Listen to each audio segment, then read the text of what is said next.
Why would there be a war on crypto? Elizabeth Warren is a socialist. She basically thinks the government should run all financial services. A member of Congress who's out there trying to kill crypto, and that's not what the American people want. They got to lose their job. Take some serious balls to go after the SEC.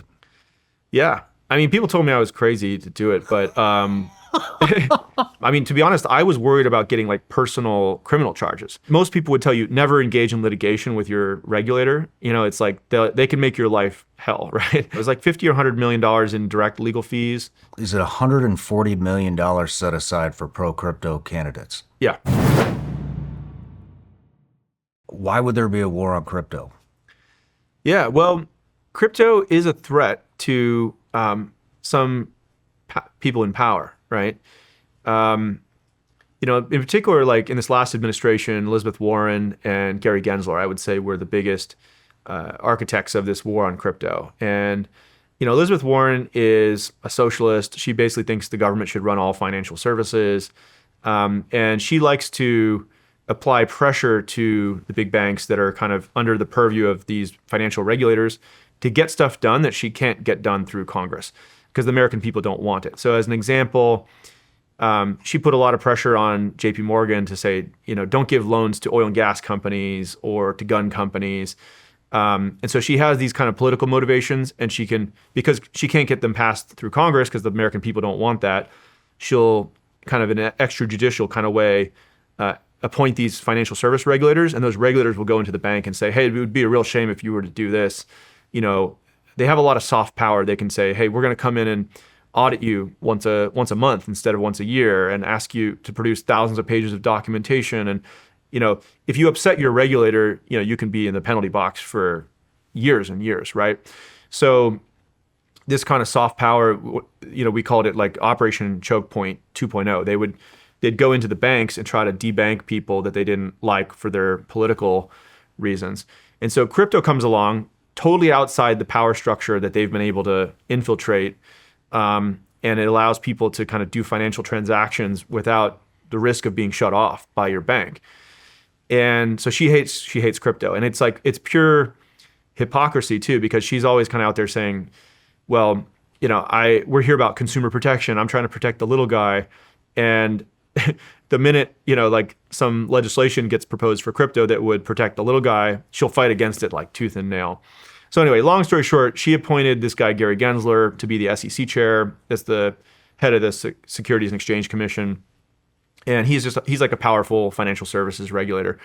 And what members of Congress told me was that she made a deal with him. He really wanted to be Treasury Secretary, but she said, hey, look, in the first term of the Biden administration, do the SEC chair role, go hard on crypto, try to really tamp down on this stuff. And if you do a good job, I'll try to make you Treasury Secretary in the second Biden term. And so he really wanted this job to be Treasury Secretary. So he's a smart guy, by the way. If you go back and look at his talks before he became the SEC chair, he was teaching these classes at MIT about how great crypto was and how it's such a powerful technology to update the financial system and all this. Are you serious? Yeah. So he totally flopped. He totally flip-flopped. Yeah, I think just for a job. I think these guys, like, they're mentally willing to, you know, change their values and what they will do it's basically for personal advancement, right? To get the job he wants. And so, you know, he went in there and started creating all this lawfare essentially against crypto companies. And like for us, we had gone public in 2021. As part of becoming a public company, you have to disclose all this information to the SEC. They send you like a bunch of comment letters back and forth. Like they sort of turn over every stone. They understand everything about your company. And they allowed us to become a public company at that time. In 2021, they said, okay, great, you're good. The public consumers can own your stock and you're good, kosher. And then a few years later, after this pressure from Elizabeth Warren, he decided, you know what, actually, we don't like all this stuff. And they started sending us these really nasty letters like, hey, we have deep concerns about all these things you're doing that they had just allowed us to become a public company doing. And so our lawyers, you know, we went in, we met with them probably at the SEC like 30 times over a period of a year or two. And we just tried to be helpful and answer all their questions. And, you know, and we would ask them, sometimes we would ask the regulator should be giving you a clear rule book, right? Like, here are the rules you have to follow, and then we follow them, and that's how it should work, right? they wouldn't give us any rules to follow. And our lawyers, I remember we would ask them in these meetings like, well, here's how we think about it. We read the law, and here's the program we designed in compliance with the law. Do you have any feedback for us? And they'd say, we're not going to give you legal advice. And we'd say, okay, well, are we doing anything wrong? And they're like, we're not going to give you legal advice.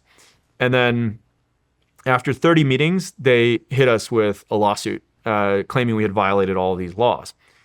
And so that was like a pretty interesting moment as a CEO, because normally most people would tell you never engage in litigation with your regulator. You know, it's like they can make your life hell, right?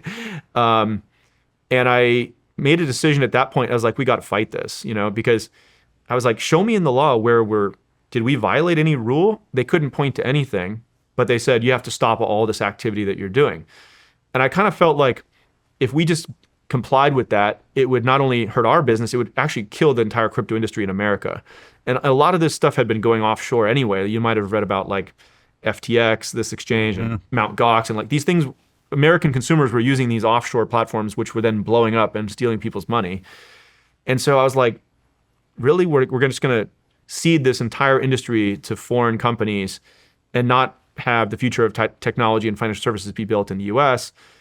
Screw that. Like, let's go fight these guys, because I think we have the better argument. Now, that, of course, litigation takes a long time, right? So for a period of a couple of years, we were engaged in litigation with the SEC. It had a massive depression on our stock price, because a lot of public market investors will just be, oh, you're suing the SEC? Oof, this is too risky. I'm not going to go near that stock. And they kind of played dirty. Like, they pressured these different companies not to work with us. And what companies? Like, we were trying to close deals with, big banks and to get money movement onto our platform. And the SEC would go meet with them and tell them, hey, that company Coinbase is under investigation. Like, we don't think you should work with them. Wait, are you talking like when I go into Coinbase and I want to, put in money from my bank account? Is that what they were trying to stop? Linking bank accounts to Coinbase? Yeah. I mean, to be honest, I was worried about getting like personal criminal charges, because some people I talked to, like my lawyers and stuff, they said, this is a civil lawsuit where they think maybe the company had some technical violation, but they're like, it's not unheard of where they actually would put personal criminal charges on you, even if they're totally bogus, just to try to pressure you to settle the other case, right? And so, I was prepared for that to happen if it was going to go there, but luckily it didn't. And these guys basically once the Trump administration came in and they appointed a new SEC chair, he looked at these cases and he just threw them all out. Like, he just was like, this is ridiculous. And so that case got, luckily this year, I think it just got totally withdrawn. If we didn't pay a single dollar in penalties, we didn't have to change a single thing about our business. It was like pure lawfare. They were just like harassing us with these bogus lawsuits to try to kill the industry.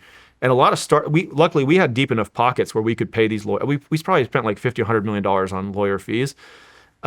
We had the money to do it, but a lot of startups died because of this in the United States. I know a lot of founders who their companies just shut down because they couldn't deal with the legal costs of the SEC suing them. So it was pretty messed up. I mean, I got to commend you here. That takes some serious balls to go after the SEC. Yeah. I mean, people told me I was crazy to do it, but I mean, I'm so glad we did, because the crypto industry might not exist in the United States if we had caved on that. Yeah. And we did it at great personal cost as well. Wow. And that took how many years? It took about, I think, 2 or 2.5 years to resolve. And yeah, it was like $50 or $100 million in direct legal fees. But then, yeah, our stock price was down in the gutter too for a long time. So yeah, it was a huge setback for America. And I sort of joked with some people that, after being SEC chair, Gary Gensler should go run the economic development board for like the UAE or the Bahamas or something, because he literally he grew their economies enormously, because a lot of the crypto businesses moved offshore outside the United States and set up shop there. And he created all these jobs offshore, anyway.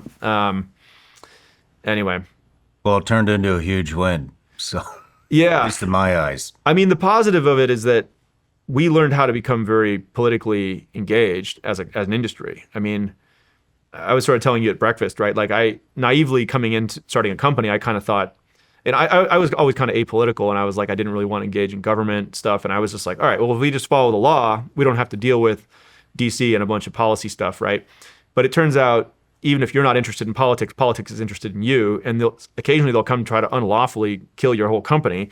So then we realized, I give Mark Andreessen and some of these guys on our board a lot of credit for this, but they were like, we have to help our customers and develop political power. Like we had tens of millions of customers in the United States. And we're like, how do we organize these people? These are voters, right? And so we actually we created this grassroots campaign called standwithcrypto.org, and it was a 501c4. We got about 2 million Americans in this last election to raise their hand and said they want to elect pro-crypto candidates. And we created like scorecards for all the different members of Congress and everything. And so about 2 million of those voters showed up in this last election, and we now have the most pro-crypto Congress ever.